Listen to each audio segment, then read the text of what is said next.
kabesh, nandito na po ako. Ang taong hindi natinag, ang serbisyong mayap, ang pinakamamahal nating lahat. Mabuhay! Ang aking mayor, Mayor Susan Yap! Yay! Vlogger ka din pala. Yes! Hi, Mayor! Hello. Masaya po kami lahat. Alam niya, ang dami kong iniluha. Yung pala tola. Oo, di ba? Ito po ang tunay na mayor. Napakaganda. Di ba? Ano pong masasabi natin sa... Mas gusto ko maganda ang puso kaysa sa maganda lang. Hindi importante yung gano'n. Mas importante. Alam niyo po, sa 4 na taon kong hinawakan ng mobile medical mission, bakit po naging inspirasyon niyo ang mga senior citizen at saka mahihirap nating mga tarlakin? Eh, kasi sila yung kailangan ng tulong. Diba? Yung matatanda na natin o walang income o kailangan supportahan natin yung manihirap.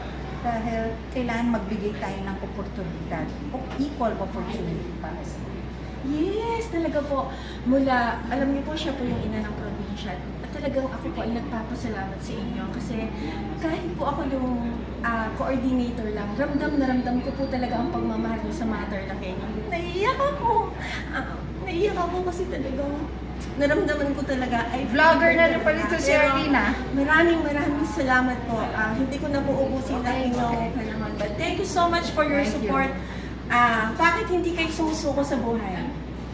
Tayong taong nagbibigay sa akin ng lakas. Sila ang inspiration ko. Sila, sagrado ang boto nila. Hindi naman ako pwede basta tanggalin na lang dahil sa maliit na technicality.